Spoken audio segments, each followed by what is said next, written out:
And here is the Writer's Almanac for Wednesday, the 31st of January 2018. It's the birthday of Thomas Merton, born in Prades, France in 1915, wrote his master's thesis on William Blake, converted to Christianity, entered a Trappist abbey in Kentucky where he lived for most of his life. In his diary from the time, Thomas Merton wrote, "Going to the Trappists is exciting. I return to the idea again and again. Give up everything. Give up everything." His autobiography was a bestseller in 1948, 7-story Mountain. It's the birthday of Norman Mailer, born Long Branch, New Jersey, 1923. Grew up in Brooklyn, went to Harvard, got drafted into World War II, served in the Philippines, didn't participate in much fighting, but got enough material to go home and write a novel, The Naked and the Dead, published 1948. He was just 25 years old. It was a big bestseller.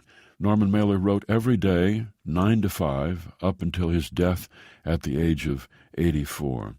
Nonfiction, he said, he could write on a regular routine, but he could not force his novels. He said a novel is more like falling in love. You don't say, I'm going to fall in love next Tuesday. I'm going to begin my novel. The novel has to come to you. It has to feel just like love. He wrote by hand, usually in the morning, then typed it up in the afternoon. He said, I used to have a little studio in Brooklyn, a couple blocks from my house. No telephone, not much else. Only thing I ever did there was work. It was perfect. I was like a draft horse with a conditioned reflex. I came in ready to sit at my desk. No television, no way to call out, didn't want to be tempted. And it's the birthday of the musicologist Alan Lomax, born Austin, Texas, 1915, son of the musicologist John Lomax. John Lomax, who had collected cowboy songs. Alan Lomax dropped out of Harvard to accompany his dad on one of his folk song collecting missions. They went to the Louisiana State Penitentiary, where they met Hoodie William Ledbetter, better known as Leadbelly. Lomax wrote, I'll never forget, he approached us all the way from the building where he worked with his big 12-string guitar in his hand. He sat down in front of us and proceeded to sing everything that we could think of in this beautiful, clear, trumpet-like voice that he had, with his hands simply flying on the strings. Here's a poem for today by Robert Wrigley, Highway 12, just east of Paradise, Idaho. The doe at a dead run was dead the instant the truck hit her. In the headlights I saw her tongue extend and her eyes go shocked and vacant, launched at a sudden right angle, say from 20 miles per hour south to 50 miles per hour east.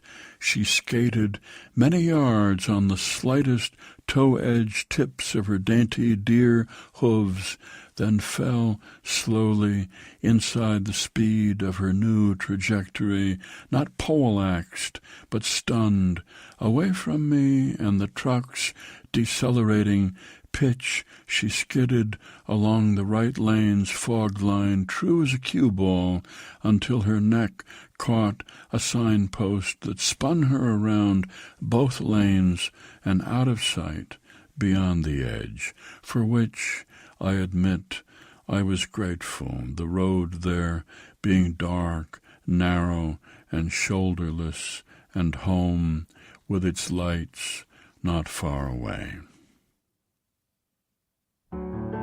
Highway 12, just east of Paradise, Idaho, a poem by Robert Wrigley from Lives of the Animals, published by Penguin, and used by permission here on the Writer's Almanac, supported by the Poetry Foundation, publisher of Poetry Magazine, now available in a digital subscription for iPad and iPhone. Subscriptions at poetryfoundation.org/digitalmag. And by Progressive Insurance with its Apron Project, celebrating progress and the people who make it happen. Engineered by Noah Smith, produced by Joy Biles. Be well, do good work, and keep in touch.